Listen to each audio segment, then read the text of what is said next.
O poder da autocura. Como a física quântica pode ajudá-lo a ter uma vida sem doenças e com saúde. Por Wallace Lima, editora Gente. Capítulo 5. A autocura com as moléculas da emoção. Entenda que o seu corpo funciona como uma sinfonia e que o seu papel é criar as condições certas para você cantar a música que toca a sua alma. Outra importante contribuição de Jacques Benveniste, em parceria com o talentoso engenheiro Didier Guillaumet, foi a criação da biologia digital após um árduo trabalho de pesquisa que durou 8 anos. As pesquisas sobre a memória da água inspiraram Benveniste a investigar a forma como as moléculas se comunicam com o interior de uma célula viva. A descoberta dos neurotransmissores liberados pelos neurônios, bem como das moléculas da emoção produzidas nas amígdalas, cerebelar e no hipotálamo dos hormônios produzidos em várias glândulas espalhadas pelo corpo, como a tireoide, a hipófise pineal e suprarrenais, mostram a capacidade do nosso corpo de se comunicar quimicamente no nível molecular, respondendo às nossas experiências e produzindo memórias emocionais. O trabalho de Cadence Pert revelou a existência dos receptores celulares em todas as células do corpo, que funcionam como fechaduras que só podem ser abertas por chaves específicas, que são as moléculas da emoção, os neuropeptídeos, os neurotransmissores e os hormônios. Acontece que essas chaves, também conhecidas como os ligands, além de produzir uma constituição química molecular, também possuem um conteúdo vibracional, e são responsáveis pela memória celular que afeta diretamente a nossa atividade cerebral. As descobertas científicas apontam que nossas lembranças são armazenadas no nosso corpo inteiro, e não apenas no hipocampo, uma área do cérebro como se pensava. Cadence Pert revela no seu livro Conexão Mente-Corpo-Espírito que o Dr. Eric R. Kandel, neurobiólogo da Faculdade de Médicos e Cirurgiões da Universidade da Colômbia, recebeu o Prêmio Nobel de Medicina em 2000 por mostrar que a memória reside a nível do receptor, comprovando a existência da memória celular. Segundo ela, a atividade de ligações celulares pelo corpo pode afetar o circuito neural, influenciando a memória e o pensar. Quando um peptídeo ou outro ligand inunda um receptor, modifica a membrana da célula de tal forma que afeta a probabilidade de um impulso elétrico viajar através dela. Lembre-se, sempre que há um receptor, há também um eletrodo ou diodo vibrando, onde circuitos podem mudar. Isso, por sua vez, afeta a escolha do circuito neural a ser usado, afetando a atividade cerebral. Ou seja, as nossas emoções criam as chaves bioquímicas que ativam os receptores que influenciam a nossa memória e a forma como pensamos.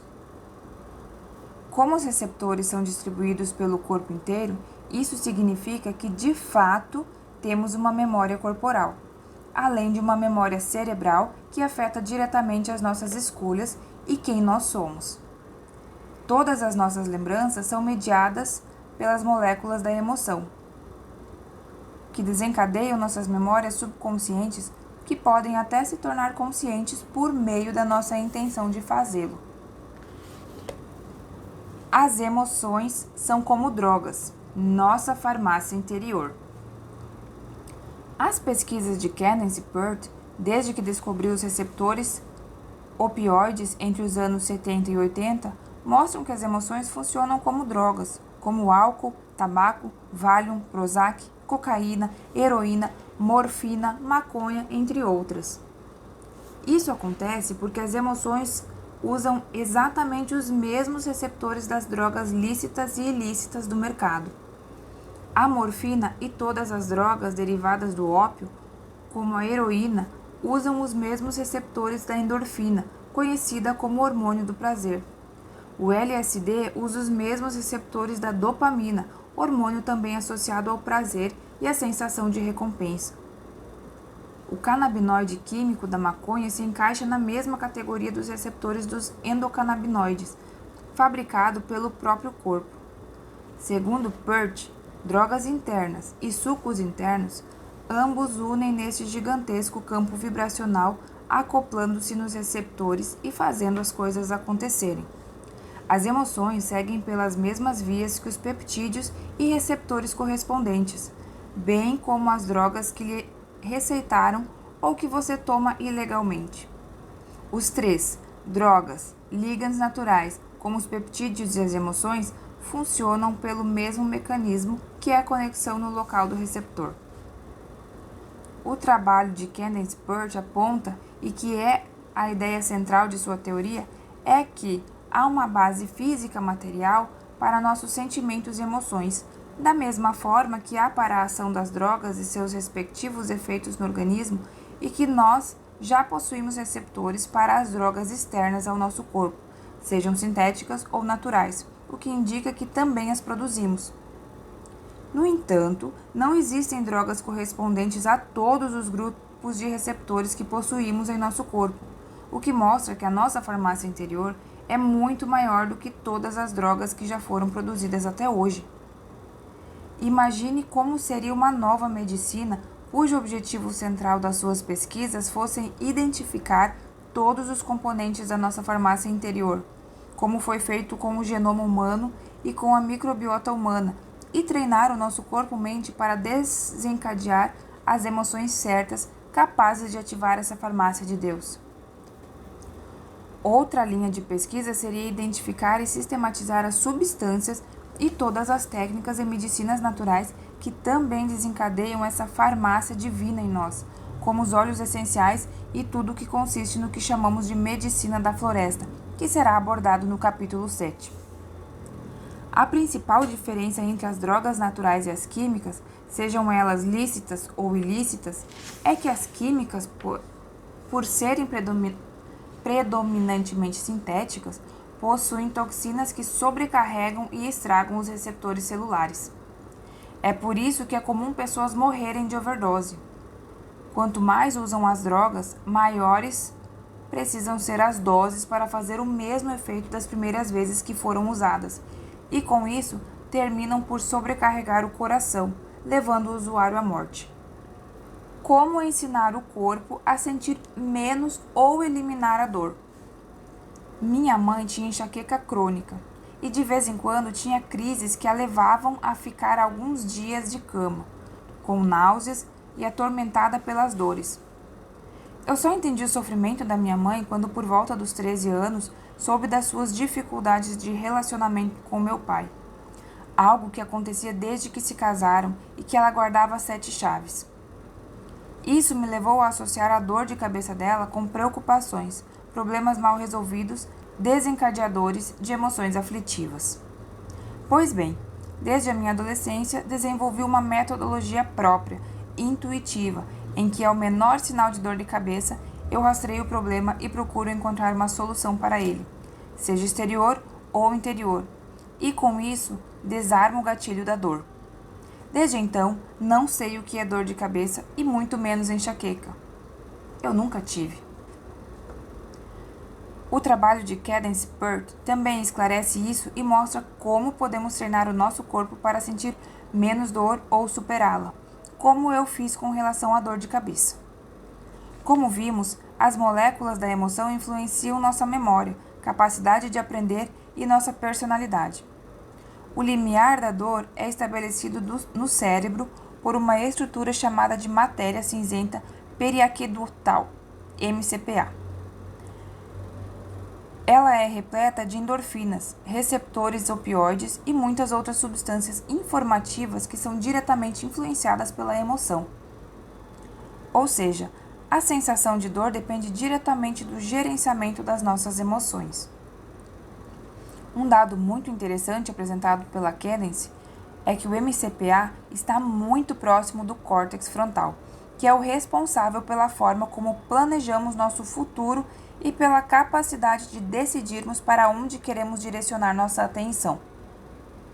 O fato é que existem neurônios no córtex frontal que se projetam para dentro do MCPA, tornando possível o controle consciente do grau de dor e da forma como experimentamos a dor. Para os neurocientistas, o córtex frontal funciona como diretor executivo da nossa consciência. Isso significa que temos como escolher a melhor maneira de interpretar os estímulos que causam a dor. Candace Pert afirma que podemos nos treinar a interpretar os estímulos conscientemente no limiar da nossa escolha. Uma maneira de fazer isso é repetir afirmações que ajudem a reenquadrar no corpo certas sensações e assim promover a cura. É por saber disso que uso frequentemente as afirmações no meu trabalho e venho usando nos meus livros como uma forma de contribuir com esse treinamento emocional do corpo e levá-lo a produzir as moléculas da emoção que contribuem com a autocura. Por isso, recomendo que procure sempre reagir positivamente diante de uma dor, imaginando que é um sinal do corpo orientando-o a se cuidar. Lembre-se que qualquer dor no corpo é medida pelas moléculas da emoção, que irão influenciar as moléculas do seu cérebro e a forma como você pensa. Dependendo de como reage à dor, você poderá desencadear uma cascata de pensamentos negativos e ativação compulsiva de processos de autossabotagem, ou poderá sentir gratidão, agradecendo pela oportunidade que o corpo está lhe oferecendo diante do desafio, e assim influenciar o córtex frontal a trazer um novo significado para a dor, reduzindo-a e até fazendo com que desapareça por completo. Só o fato de você direcionar sua atenção completamente para outra coisa fará com que sua dor alivie. Eu tive uma experiência muito interessante com a minha neta Elis, quando ela tinha 5 anos, nesse sentido. Conversávamos à mesa enquanto tomávamos café, quando ela resolveu pegar no colo meu gatinho Alegria, que na ocasião era pequenino e muito arredio. Terminou que ele a arranhou na perna e culminou no café também cair nas pernas dela. O café não estava fervendo, mas estava quente o suficiente para gerar um desconforto, além do arranhão de Alegria, que deixou marcas na perna dela. Ela chorava copiosamente chamando pela minha filha Ana Marta, que não estava conosco, quando eu tive a ideia da mudança de foco para desviar a atenção dela da dor. Resolvi contar uma história bem engraçada que aconteceu quando minhas filhas eram pequenas. Não deu outra. Ela ficou muito interessada, deu umas boas risadas e esqueceu completamente o arranhão. Inclusive, quando a deixei na casa da minha filha, ela sequer falou à mãe do acidente e parecia que nada havia acontecido. Cheguei até a gravar uma live relatando essa experiência com ela. Que fique claro que seus pensamentos e sentimentos influenciam diretamente a sua fisiologia em relação à dor. Na verdade, qualquer dor é sentida de fato no cérebro. É o significado que você dá à forma como reage a ela que irá determinar se você sentirá mais ou menos dor. Mulheres bem treinadas emocionalmente para terem parto natural poderão sentir prazer, orgulho e a realização durante o parto. Já aquelas que foram amedrontadas e desempoderadas durante a gravidez, às vezes até por médicos que desestimulam o parto natural, tendem a transformá-lo em uma situação traumática, na qual, além de sentirem muitas dores e medo, sentem-se frustradas e desconectadas da maternidade, sendo muitas vezes até vítimas de violência obstétrica, o que torna a experiência ainda mais perturbadora. Segundo Candace Pert, as maneiras que você pode mudar seu limiar de dor se parecem com as variações da memória ou do aprendizado em que o seu estado mental pode afetar sua experiência de realidade. Seu estado de cura e bem-estar, isso é, vida livre de dor, bem como a habilidade de estar adormecido ou alerta, muda conforme seu estado emocional. Mude sua mente e mude sua dor. Seria o aforismo mais útil do que sem sacrifício não há recompensa. Com isso, fica clara a importância de gerenciamento das emoções, não apenas para termos uma vida saudável, mas para nos tornarmos seres humanos mais conscientes, mais autorresponsáveis e capazes de transformar as nossas experiências de dor e de ressignificar o que sentimos, o que pensamos e até o que somos. E se você gostaria de ter um sistema imunológico forte, saiba que as pesquisas de Candace Pert com o seu marido, Dr. Michael Wolff, sugerem que o estado emocional da pessoa é o principal agente que determina a capacidade da pessoa de combater as infecções. O diálogo quântico das moléculas.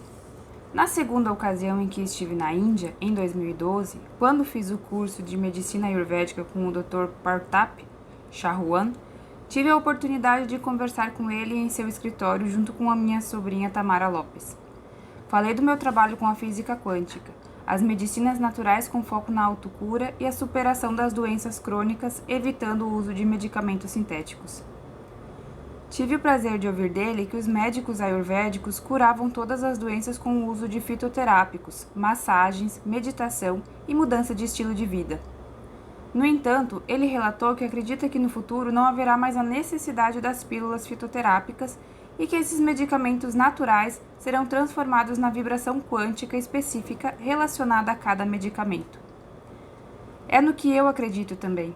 Inclusive, na ocasião, tive uma experiência incrível como terapeuta com um equipamento de biofeedback chamado Scientific Consciousness Interface Operations, SCIO, que faz diagnósticos precisos sem a necessidade de fazer qualquer pergunta aos clientes e trata as enfermidades apenas usando a frequência dos medicamentos de todas as correntes médicas, inclusive da alopatia. Atendi muitas pessoas e os diagnósticos e os resultados obtidos foram mesmo surpreendentes. O trabalho de Candace Pert mostra que existe no nosso corpo o que ela chama de uma rede psicossomática cuja comunicação se dá por meio das moléculas da emoção e outros ligands, como neurotransmissores e hormônios.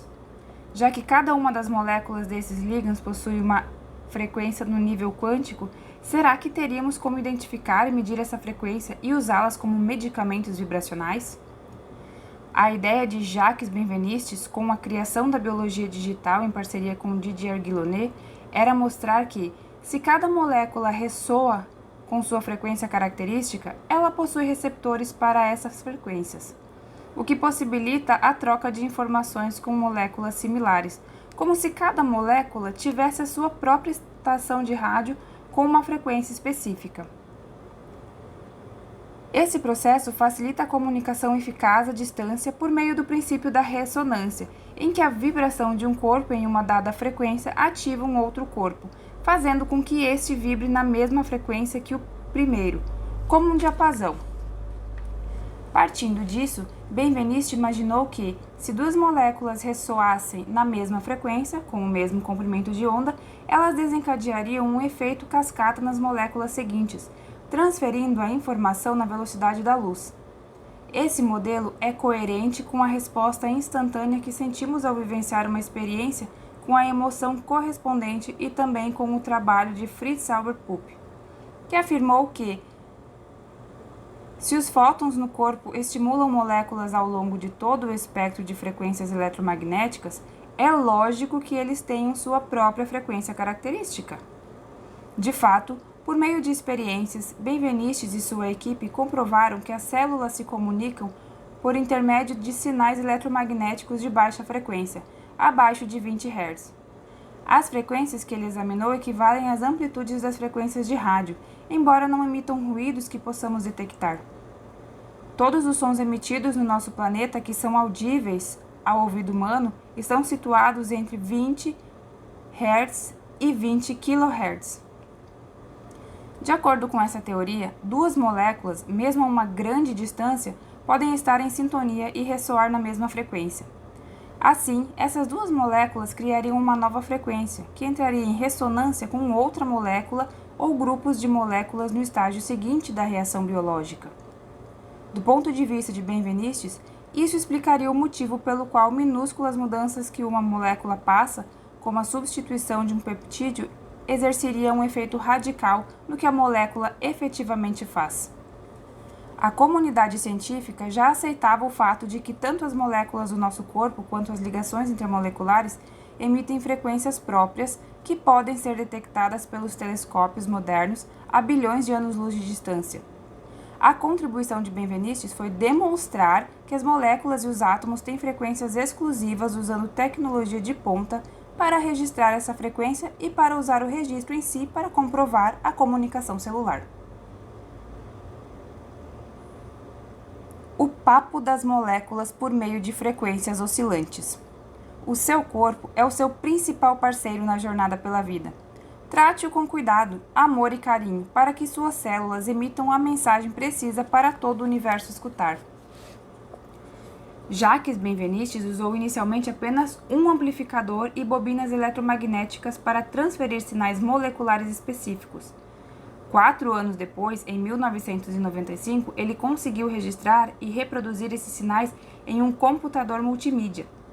Junto com Guillaumet, ele realizou milhares de experiências capazes de registrar a atividade da molécula em um computador e conseguiu produzi-las em um sistema biológico sensível a qualquer substância que esteja sendo usada para fazer as experiências. Em todos os casos, o sistema biológico assimilou a mensagem do computador como se estivesse interagindo com a própria substância e deu início à reação em cadeia biológica. Em parceria com o Centre National de la Recherche Scientifique, na França, Benveniste e sua equipe conseguiram demonstrar que é possível apagar os sinais enviados para as células e interromper as atividades delas usando um campo magnético alternado. A conclusão a que ele chegou é coerente com o que Fritz Sauber Pupp já havia previsto. As moléculas conversam umas com as outras em frequências oscilantes. Tudo indica que as moléculas falam umas com as outras de uma forma não local, de um modo quase instantâneo. A equipe da DigiBio testou a biologia digital em pelo menos 5 experiências distintas. A mais recente diz respeito à coagulação do plasma sanguíneo, e nela foi usada a heparina, uma droga anticoagulante clássica. Os resultados obtidos com a heparina digitalizada foram os mesmos obtidos com as drogas clássicas. Benveniste também demonstrou que os sinais digitalizados poderiam ser transmitidos para o outro lado do mundo, por e-mail ou em um disquete enviado pelo correio. Seus colegas da Universidade Northwestern, em Chicago, registraram sinais de ovalbumina, que é a proteína da clara do ovo, aceticolina, que é um neurotransmissor que regula a memória, o aprendizado e o sono, e a dextrina, que é um agente espessante derivado do amido. E a água.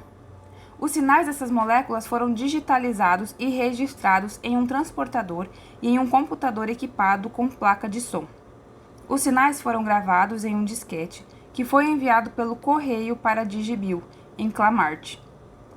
Em outros experimentos posteriores, os sinais foram enviados por e-mail como documento anexo. A equipe da DigiBio expôs água comum aos sinais digitalizados enviados de Chicago.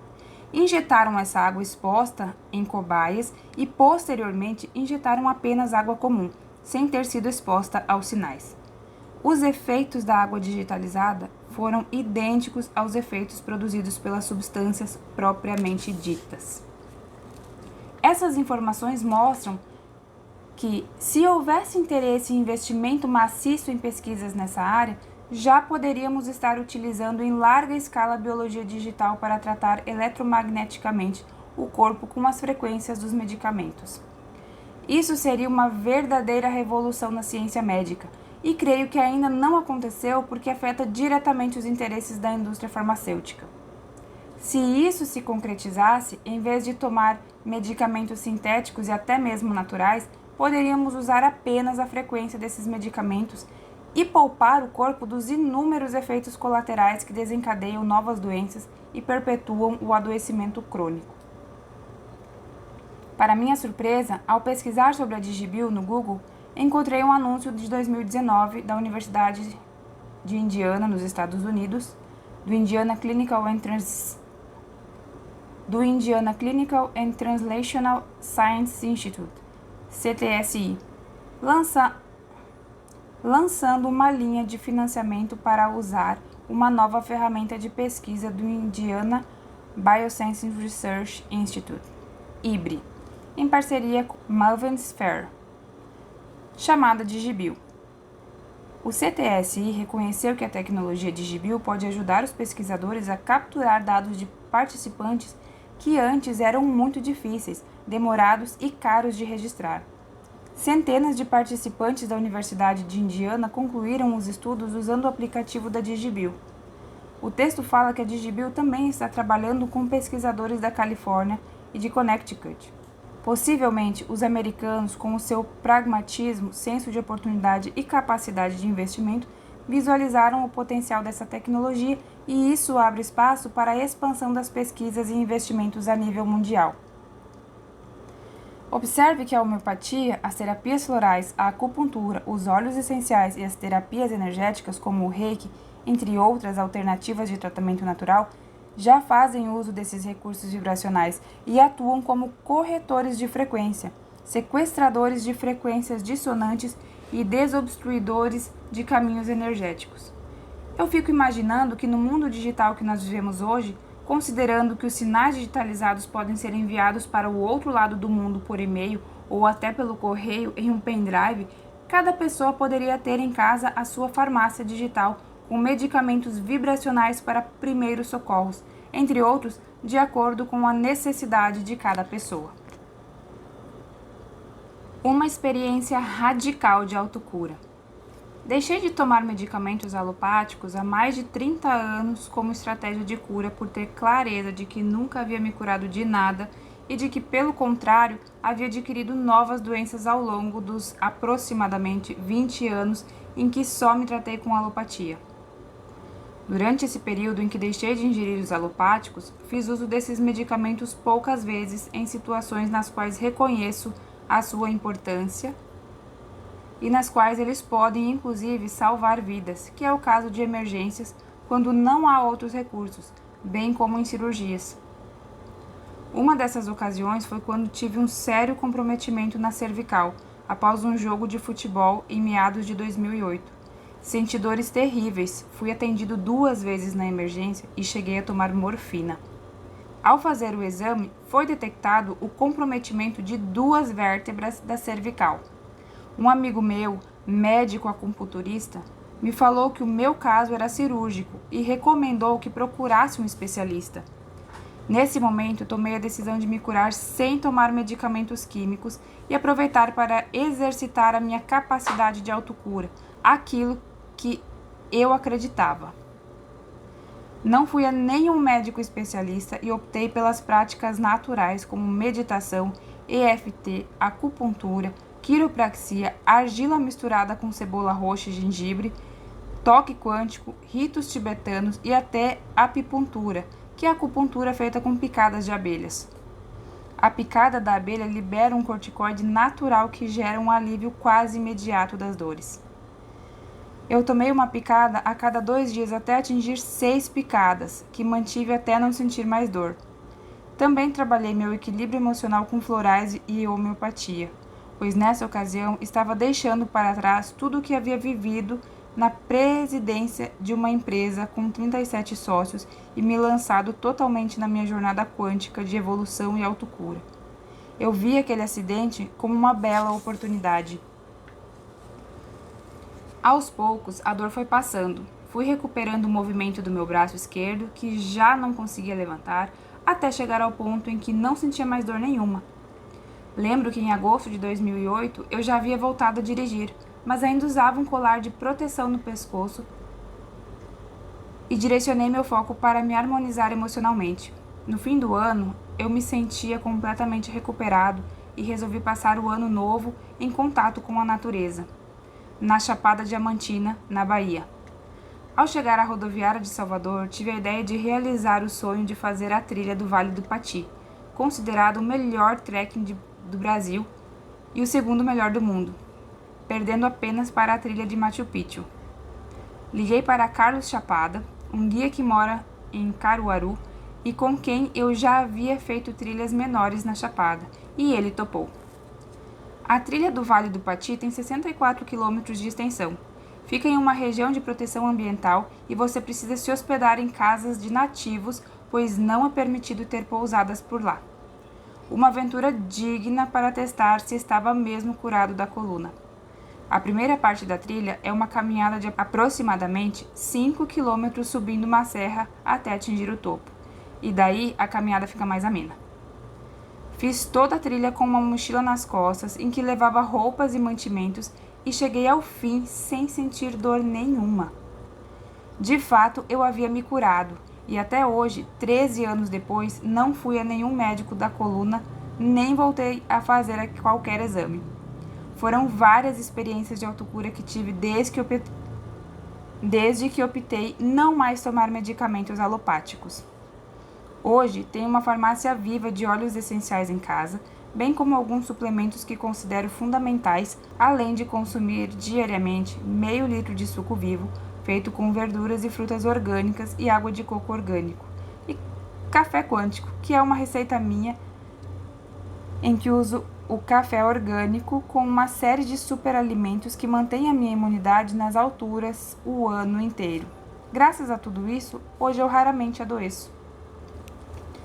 O universo está nos dando sinais claros de que não há distância, não há tempo e de que a presença física não é mais importante do que a qualidade da sua energia, da sua vibração. Onde quer que você esteja, o que importa mesmo é a qualidade da sua música interior, que te conecta a tudo e a todos. Os mistérios da água. Certamente, a água está entre as substâncias vitais mais impressionantes e mais misteriosas do nosso planeta. Apesar de ser uma substância líquida, curiosamente é formada por dois gases, o oxigênio e o hidrogênio.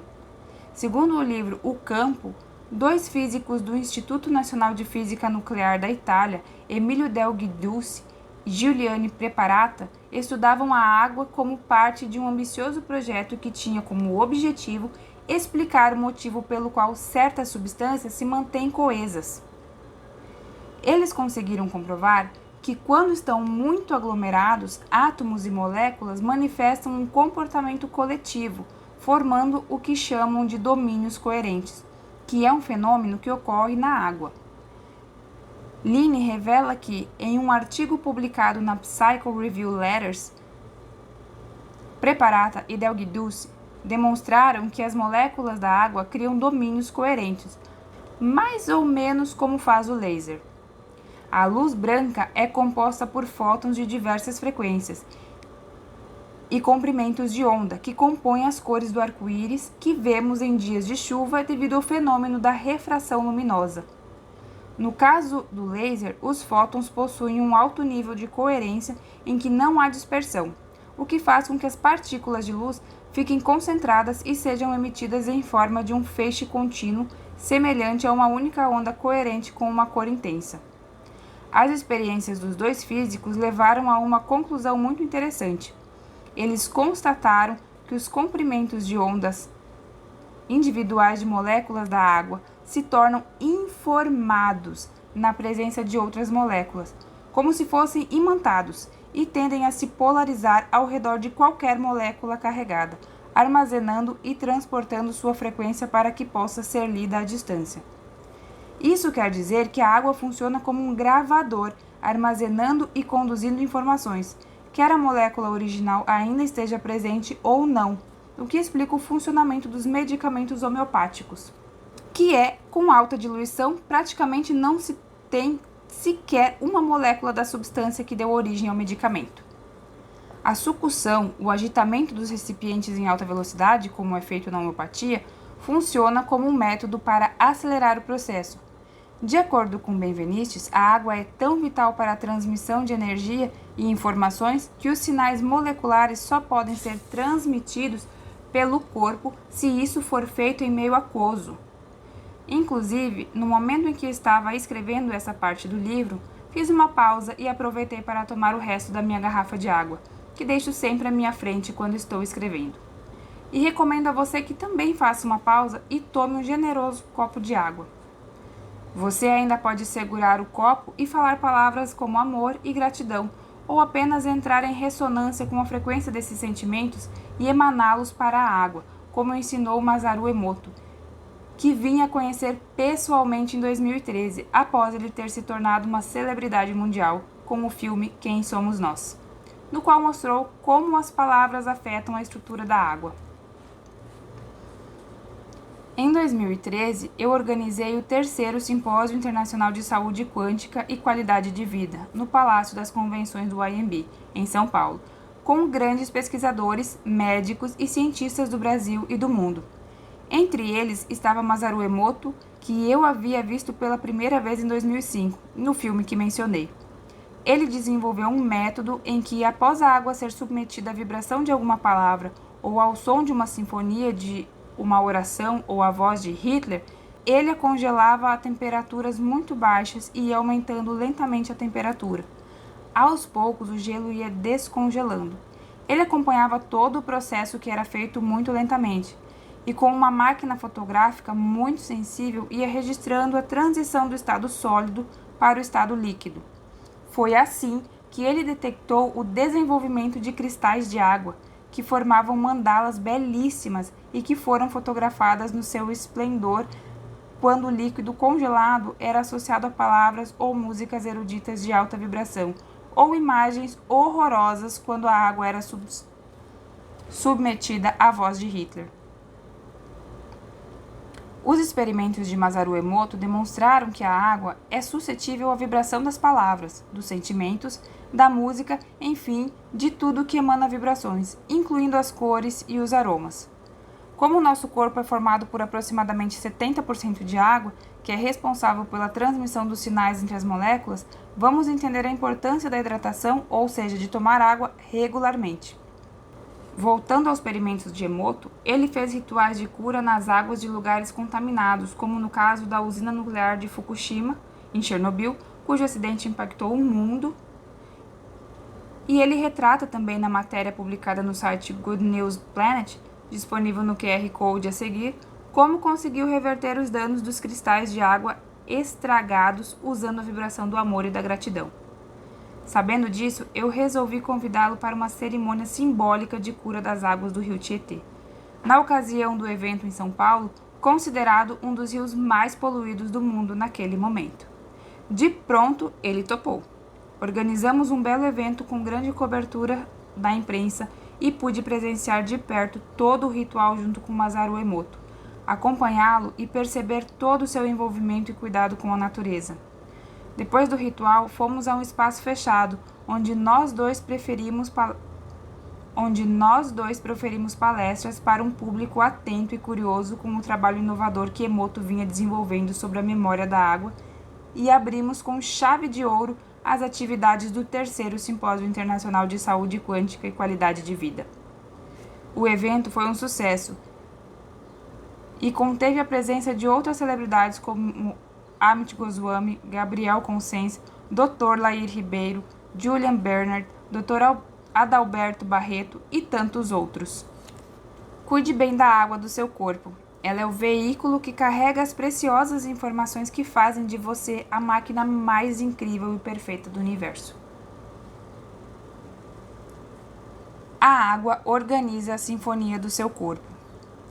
As pesquisas científicas de Jacques Benveniste e de outros cientistas nos conduzem a acreditar que a água tem um papel fundamental em toda a transmissão de informação no mundo quântico, das células e moléculas, no qual toda informação se dá por meio da música emitida por cada molécula.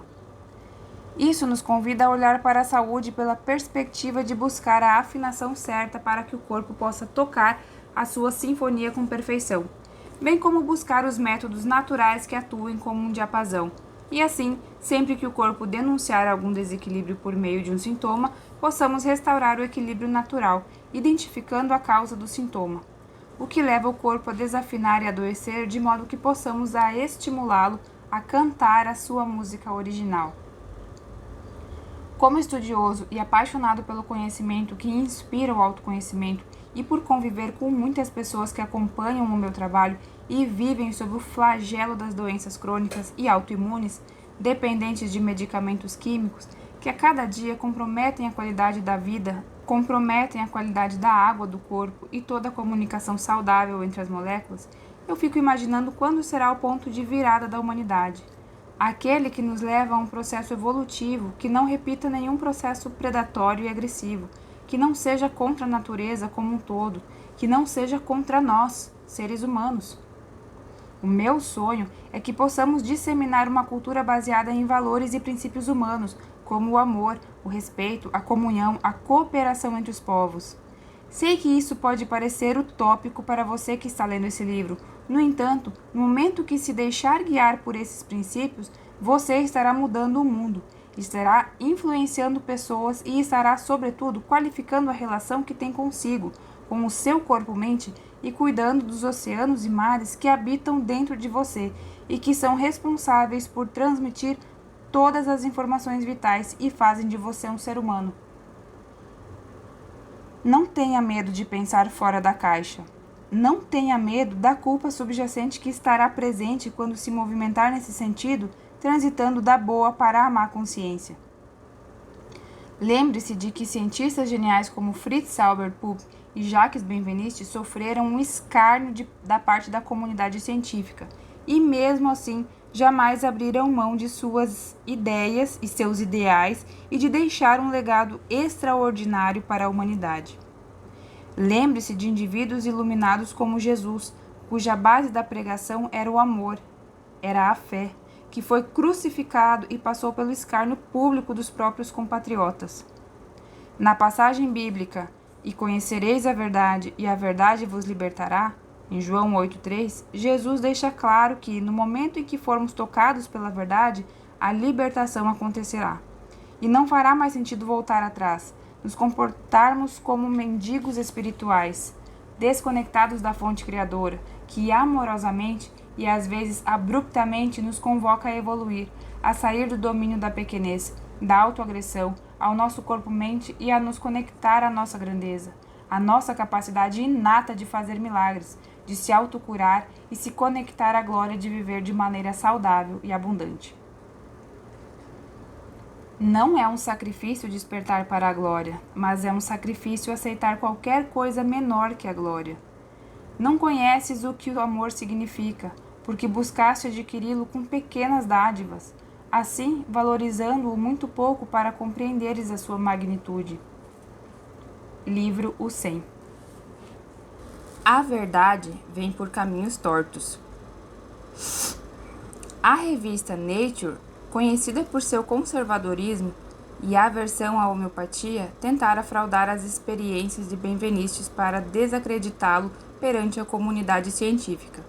E vários anos após essa tentativa, outros cientistas avessos à proposição sobre a memória da água ainda tentavam comprovar que ele estava errado.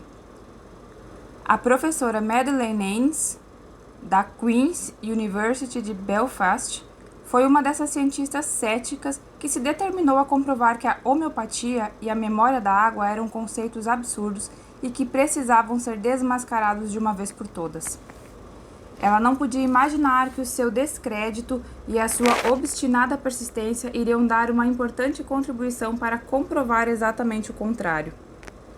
Segundo Line, ela associou-se a uma grande equipe de pesquisa pan-europeia na esperança de comprovar as suas ideias contra a homeopatia e a memória da água.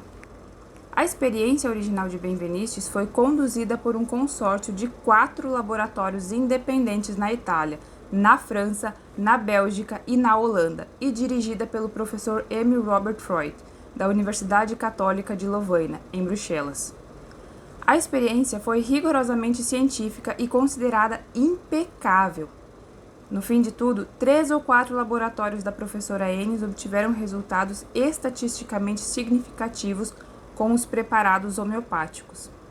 Mas, ainda assim, a professora não deu o braço a torcer e manteve a determinação de demonstrar que a homeopatia não podia ser comprovada cientificamente. Ela atribuiu os resultados favoráveis a erros humanos.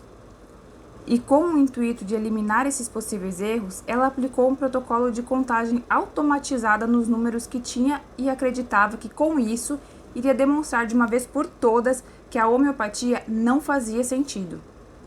No entanto, para sua decepção, até mesmo os resultados rigorosamente automatizados, sem qualquer intervenção humana, chegaram à mesma conclusão. De acordo com Line, as elevadas diluições do ingrediente ativo funcionaram quer o ingrediente estivesse presente em número considerado, quer estivesse altamente diluído a ponto de não restar nada, nem mesmo uma molécula da substância original. Para uma cientista cética e presa a uma abordagem materialista da ciência, ela havia esgotado todas as possibilidades de comprovar que a homeopatia não funcionava. E por mais rigorosas que fossem as experiências, eliminando qualquer possibilidade de erro humano, ela foi forçada a descer do seu pedestal e dignamente reconhecer o seguinte, entre aspas, os resultados obrigam-me a suspender a minha incredulidade e começar a procurar explicações racionais para as nossas constatações. Fecha aspas. A partir de então, o trabalho dela passaria a ter relevância tão grande quanto o de Benveniste, no tocante à comprovação científica da homeopatia e da memória da água, principalmente por ter vindo de uma pessoa cujo objetivo maior era derrotar qualquer evidência de que esses conceitos tinham forte base científica.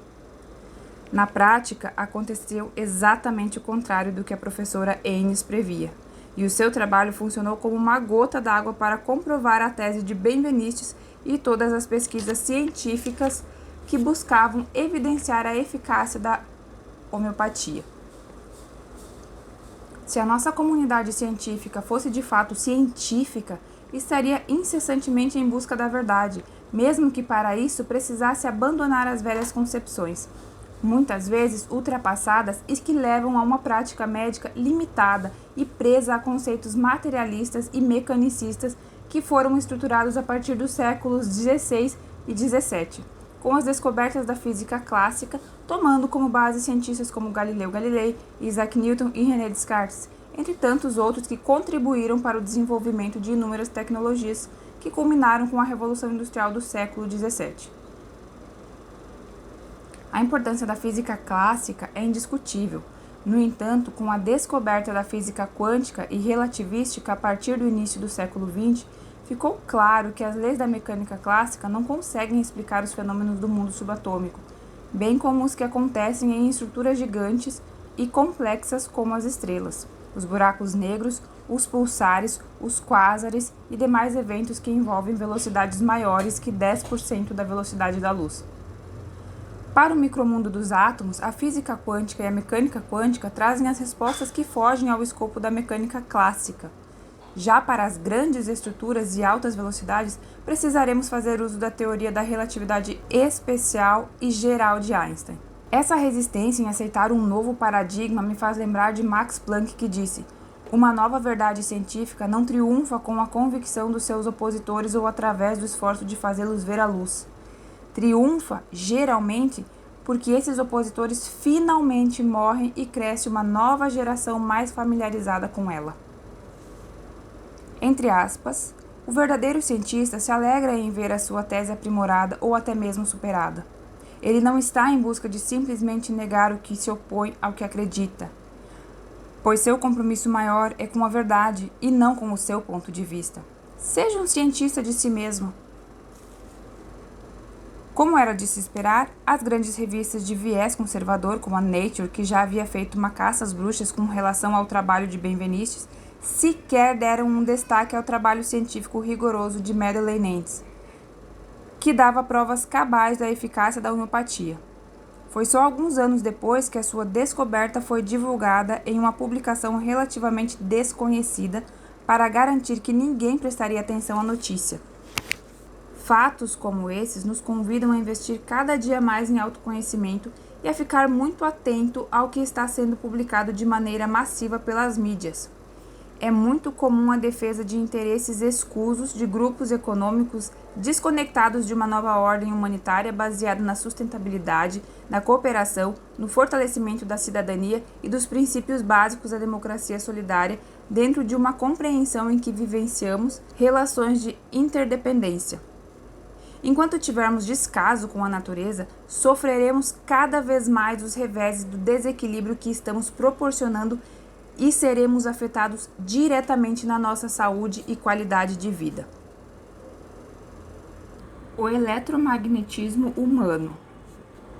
Além dos resultados conclusivos de Madeleine Aines, inúmeras pesquisas científicas comprovaram o que Benveniste havia constatado em experiências rigorosas, duplamente cegas, controladas com placebo, que demonstraram que a homeopatia funciona em muitos distúrbios e doenças, entre eles a asma, a diarreia, as infecções respiratórias superiores nas crianças e até mesmo nas doenças do coração. Dentre pelo menos 105 experiências homeopáticas, 81 apresentam resultados positivos. No entanto, havia algo que intrigava Jacques Benveniste, que era o fato de alguns laboratórios falharem ao realizar os experimentos. Ele imaginou que isso poderia acontecer devido a falhas humanas, e para tirar a prova pediu ao seu parceiro Guillaumet para construir um robô para eliminar a interferência humana. O robô construído podia lidar com tudo, exceto com as medições iniciais. Era só entregar para ele os ingredientes brutos e alguns tubos plásticos e acionar o botão que ele desempenhava todas as funções necessárias para a realização da experiência e, no fim, lia os resultados e os entregava a quem quer que estivesse realizando a investigação. A ideia de Benveniste com o robô era entregar um lote desses dispositivos para outros laboratórios para garantir que as experiências seguissem um padrão universal e que um protocolo idêntico fosse corretamente cumprido. O trabalho com o novo equipamento levou Benveniste a descobrir indícios de que os seres vivos emitem ondas eletromagnéticas que exercem efeitos sobre o meio ambiente, da mesma forma que também concluiu Fritz Albert Pupp com as suas pesquisas. Em seu livro, Line revela que uma situação particular levou a outra incrível constatação do efeito do campo eletromagnético dos seres humanos sobre os medicamentos homeopáticos. Após algum tempo trabalhando com um robô, Benveniste descobriu que a máquina funcionava bem, exceto em certas ocasiões, que sempre coincidiam com a presença de uma determinada mulher no laboratório. Uma situação semelhante também estava ocorrendo no laboratório de Lyon, só que, nesse caso, a interferência nos resultados se dava na presença de um homem. Benveniste realizou diversas experiências no seu laboratório, tanto manualmente quanto executadas pelo robô, com o intuito de isolar o que a mulher estava fazendo e que impedia que a experiência funcionasse. A mulher em questão era médica e bióloga e uma excelente profissional que seguia à risca o método científico e o protocolo. No entanto, na sua presença, durante 6 meses, nenhuma experiência funcionou. Ficava cada vez mais claro para Benveniste que ela provocava algum tipo de interferência no experimento que era capaz de anular os efeitos já comprovados em experiências anteriores sobre a memória da água em altas diluições. Isso poderia fazer com que, ao enviar o robô para outros centros de pesquisa, os resultados também sofressem a interferência de uma pessoa e os pesquisadores concluíssem que o experimento não funcionava. Uma variável delicada e misteriosa se apresentava, e era vital que ele desvendasse quanto antes o cerne do problema. Alguma coisa na mulher interferia na comunicação entre as células. Qualquer modificação, por pequena que seja, na estrutura ou forma de uma molécula impede por completo que ela se encaixe nas células receptoras. E isso interfere diretamente no sucesso de um medicamento. Benveniste desconfiava que a mulher estivesse bloqueando os sinais ao emitir alguma forma de onda.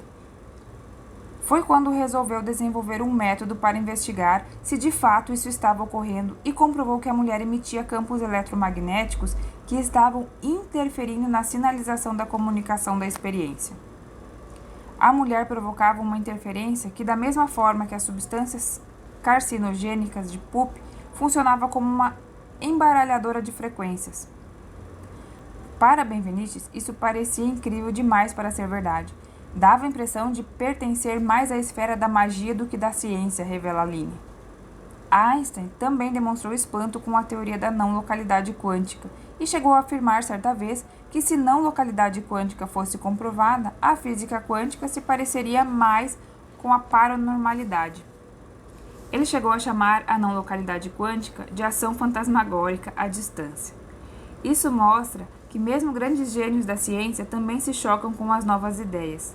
O mais importante é a busca legítima por encontrar as respostas que expliquem corretamente os problemas. Benveniste teve então a ideia de pedir para a pesquisadora segurar um tubo com glóbulos homeopáticos na mão durante 5 minutos, e em seguida testou o tubo com o seu equipamento. Por incrível que pareça, toda a atividade, toda a sinalização molecular havia sido apagada. A descoberta de Benveniste de que seres humanos podem funcionar como embaralhadores de frequência leva a um novo campo de pesquisa que diz que a nossa presença física, em função da qualidade da frequência das ondas eletromagnéticas que emitimos, pode estar quanticamente influenciando o ambiente em torno de nós. Isso me lembra do fato de quando criança, um primo da minha avó materna, que morava na roça, tinha o estigma de ter mal olhado. As flores ou plantas costumavam murchar quando ele as admirava. Lembro que minha avó cultivava muitas plantas e flores e costumava brincar quando ela a visitava, dizendo: "Pelo amor de Deus, não admire as minhas flores." Eu, pessoalmente, já testemunhei a morte de plantas em meu apartamento após receber pessoas que não tinham uma boa vibração. A arruda, particularmente, é uma planta muito sensível a esses campos eletromagnéticos dissonantes, e por isso costumo sempre ter um pé de arruda em casa. A impressão que tenho é a de que as plantas filtram essas frequências dissonantes e morrem como uma estratégia de proteção do ambiente. A arruda é uma das plantas mais usadas pelas benzedeiras e acredita-se que quando suas folhas murcham e morrem é por combater as vibrações negativas do ambiente.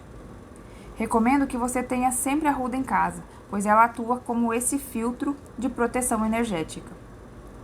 Creio que toda essa informação, qualificada com experimentos científicos rigorosos, o ajudará a compreender de uma vez por todas como a homeopatia funciona, bem como o fato de que podem ter pessoas que, devido ao seu campo eletromagnético, estejam impedindo o medicamento homeopático de funcionar. Quem sabe já existam pesquisas nesse campo sobre blindar os medicamentos eletromagneticamente.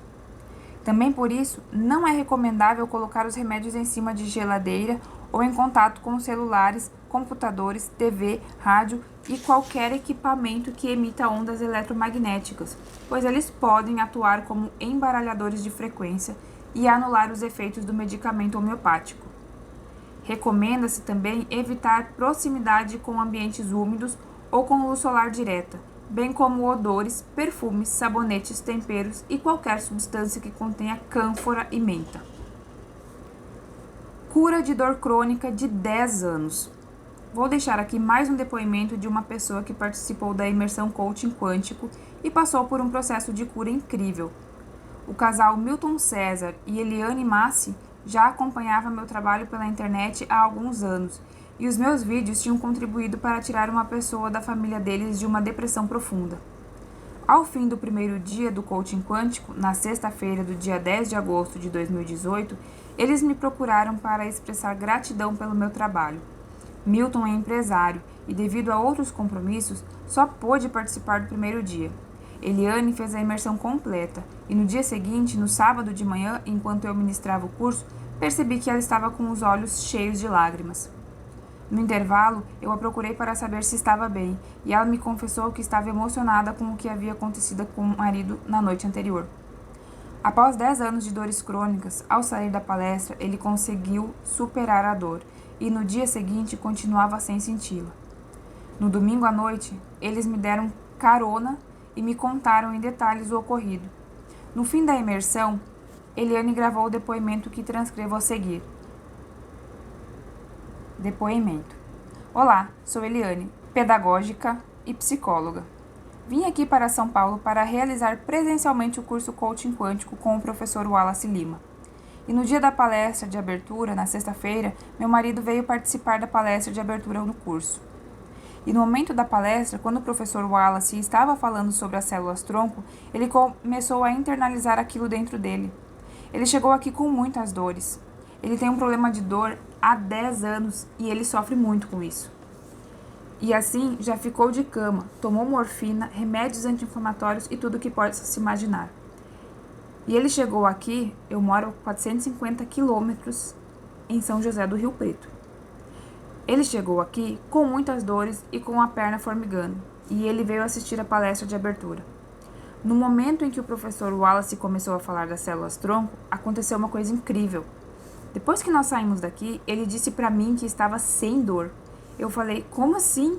Ele falou, eu estou sem dor. Quando o professor Wallace começou a falar das células-tronco, eu comecei a conversar com as minhas células-tronco. E aí, assim, eu fiquei espantada com o relato dele. E no outro dia, para vir para cá, eu perguntei, tudo bem? Ele falou, tudo bem. Que estranho ficar sem dor. Porque ele já estava acostumado a sentir dor. uma dor muito forte na coluna, que irradia na perna. E assim foi incrível isso. Para ele e para mim, que continuei na imersão do curso. Ele veio só para a palestra de abertura. Ele não pôde, nesse momento, fazer o curso. Mas foi muito significativo isso que aconteceu. Parece mágica, mas eu sei que não é. Ele acessou um campo dentro dele graças ao professor Wallace, a esse curso, a esse trabalho que ele realiza há alguns anos. E foi incrível essa transformação dele, da dor, na hora da palestra. Muito obrigada, professor Wallace, por tudo. Hoje, mais de 2 anos depois, Eliane segue acompanhando meu trabalho de perto junto com Milton, que permanece livre das dores que o atormentaram por 10 anos. A cada processo de autocura que acompanho, dos meus alunos e seguidores, fica claro que a cura acontece quando eles fazem download da programação, que é quando confiam plenamente e se entregam. É a fé da qual Jesus falou. O sistema nervoso autônomo acolhe a informação e o córtex frontal se encarrega de organizar as redes neurais, responsáveis por arquivar essa programação que promoverá as mudanças epigenéticas de autocura no corpo. O livro Um Curso em Milagres fala do instante santo como sendo o momento em que o milagre acontece e que nada além de um único instante do seu amor sem ataque é necessário para que a cura aconteça.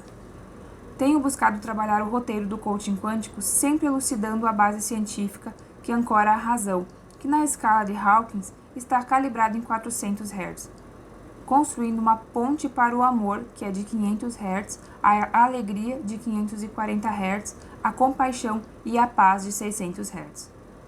Com isso, abrimos as portas da intuição e da espiritualidade que nos dá acesso ao vácuo quântico, no qual as possibilidades de cura estão disponíveis, só esperando que vibremos na frequência certa para que a programação seja liberada e instalada. O fato de as células-tronco serem mediadoras nos processos de cura do nosso corpo e ao mesmo tempo não serem eficazes quando estamos com raiva, medo, culpa ou qualquer emoção aflitiva, equivale a um instante de amor sem ataque. O que equivale a dizer sim, sem medo, com fé, com plena entrega a essa nova possibilidade que nos ensina um curso em milagres e que é coerente com o comportamento das células-tronco. Meditando com as células-tronco.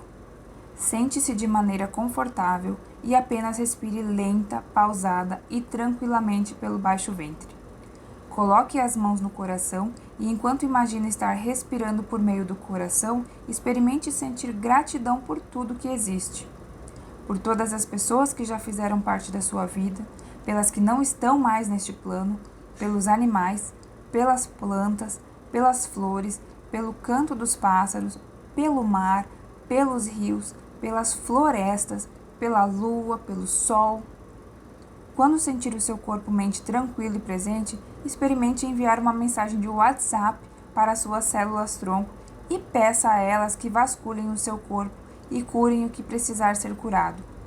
Mantenha-se em estado de gratidão pelo tempo que se sentir confortável e simplesmente deixe ir. Se entregue a essa possibilidade. Afirmações quânticas de cura. Primeiro, eu me entrego no amor e confio que, em um único instante da minha entrega, sem ataque, a minha vida pode ser curada. Segundo, a minha fé move montanhas, lagos e mares, e estou convencido de que o universo é meu amigo e responde sempre afirmativamente às ordens do meu coração. Terceiro, eu acordo todos os dias expressando a minha gratidão pela vida e envio uma mensagem de WhatsApp de amor incondicional às minhas células, que me ajudam a cantar a música da minha alma. Reflexão quântica.